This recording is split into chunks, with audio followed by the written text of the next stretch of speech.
আসসালামু আলাইকুম ওরহমতুল্লাহি ওয়াবারাকাতুহু। আজকের ভিডিওটা খুবই গুরুত্বপূর্ণ। সোনা আমাদের কাছে খুবই মূল্যবান বস্তু, বিশেষ করে নারীদের কাছে সোনা কিন্তু খুবই দামি এবং আনমোল রতন বলা হয়েছে তার ব্যাপারে। তো আপনি সোনা কিনতে দেখছেন, এটা কিন্তু শুধু বড়লোক হবার স্বপ্ন নয়, এর পিছনে লুকিয়ে থাকা বা লুকিয়ে আছে বিশাল একটা ইসলামিক ব্যাখ্যা। তাই আজকের যে বিরাট একটা ইসলামিক রহস্যর ব্যাপারে আমরা বলতে চাচ্ছি, স্বপ্নে দেখা। তো চলুন আজকের ভিডিওতে আমরা বলে দেবো যে স্বপ্নে যদি এরকম দেখেন তো কি আপনার কৌতূহল জাগাবে। দেখুন, বাস্তবে সোনা বা স্বর্ণ কেনা যেরকম আনন্দের বিষয়, তেমনি স্বপ্নে দেখাও কিন্তু একটি কৌতূহল জাগানোর একটা ব্যাপার রয়েছে। তো বিখ্যাত স্বপ্ন বিশারদ আল্লামা ইবনে সিরিন রাহিমাহুল্লাহ ইনি বলছেন, বা ইনার কিতাবে আসছে, ইসলামিক দৃষ্টিকোণ থেকে স্বপ্নে সোনা কিনতে দেখার ব্যাখ্যা কিন্তু নারী ও পুরুষের জন্য সম্পূর্ণ আলাদা। তাহলে চলুন প্রথমে বলে দেবো, মোটামুটি দুইটা ব্যাখ্যা আজকে ভিডিওতে নিয়ে এসেছি, বেশি আনি না, আপনারা আর দেখেন না।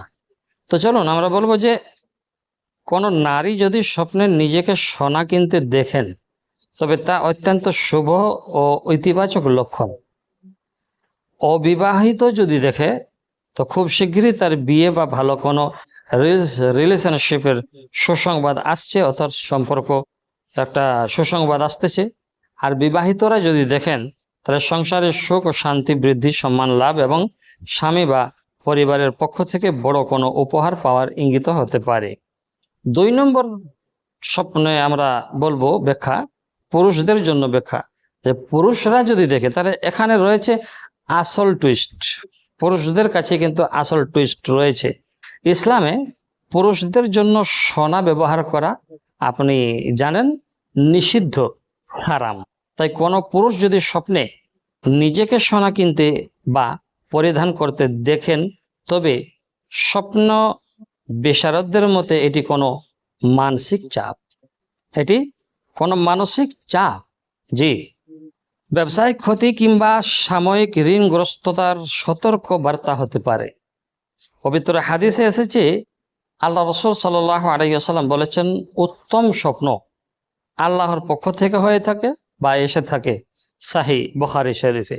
তাই স্বপ্নে দেখেন এরকম ব্যাপার তো ঘাবড়াবেন না, কেননা ঘাবড়াবার কিছু নেই।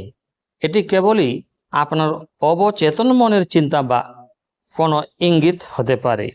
তাই এখানে এরকম স্বপ্ন দেখার পর বিশেষ করে পুরুষরা, তাদের কিছু করণীয় রয়েছে। দেখুন, যদি ভালো অনুভব করেন এমনি স্বপ্ন দেখে তবে আল্লাহর কাছে শুকরিয়া আদায় করবেন, বলবেন আলহামদুলিল্লাহ।